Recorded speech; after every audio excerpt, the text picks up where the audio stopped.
महानगरपालिकेने नुकतीच STP आणि डम्पिंग ग्राउंडचं रिझर्वेशन आचोळ्याहून हटवून गासला टाकण्याचं जी अधिसूचना जारी केली, त्या बाबतीमध्ये मला अनेक नागरिकांच्या तक्रारी आल्या। 28 फेब्रुवारी रोजी मला सकाळी याबाबत बातमी कळली की अशा प्रकारची अधिसूचना 20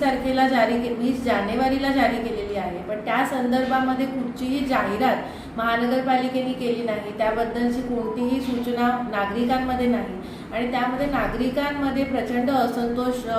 पसरत होता। ह्याची दखल घेऊन 28 फेब्रुवारीलाच मी तात्काळ विधानसभेमध्ये अधिवेशन सुरू होत आहे त्याच्या पूर्वतयारीच्या बैठकीमध्ये असतानाच एक पत्र लिहिलं आणि तीव्र आक्षेप महानगरपालिकेकडे नोंदवला आणि ते महानगरपालिकेकडे पत्र पाठवलं आयुक्तांसाठी। आणि त्यानंतर 3 मार्च रोजी मी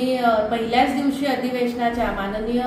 मुख्यमंत्री देवेंद्रजी फडणवीस यांची भेट घेतली आणि त्यांच्या लक्षामध्ये हा विषय आणून दिला की ज्या गोष्टीसाठी आचोळ्यामधल्या 41 बिल्डिंग तोडल्या गेल्या की STP आणि डम्पिंग ग्राउंडचं रिझर्वेशन त्या जागी आहे आणि ती जागा महानगरपालिकेला डम्पिंग ग्राउंड आणि STP साठी आवश्यक आहे, अशा प्रकारचे ॲफिडेव्हिट महानगरपालिकेने हायकोर्टामध्ये केलं आणि त्याची दखल घेऊन हायकोर्टाने त्या बिल्डिंग निष्कासित करण्याचा आदेश दिला। मात्र ते बिल्डिंग पाडल्यानंतर महानगरपालिकेने हे रिझर्वेशन हटवण्याचा जे काही प्रयत्न सुरू केले त्यामध्ये महानगरपालिकेच्या हेतूवर संशय निर्माण होतो आणि हे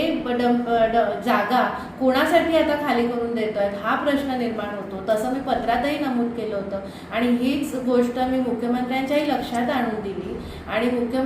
माननीय मुख्यमंत्री देवेंद्रजी यांनी याची त्वरित दखल घेऊन त्यांनी तिथेच मला सांगितलं की हे अन्यायकारक आहे, हे असं होऊ देणार नाही।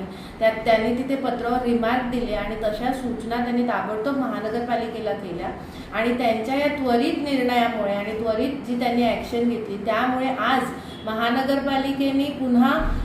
एक पत्र जारी केलेलं आहे की हे रिझर्वेशन जे काही पत्र जारी केलं होतं ते रद्द करण्यात येत आहे। त्यामुळे मी कर्तव्यदक्ष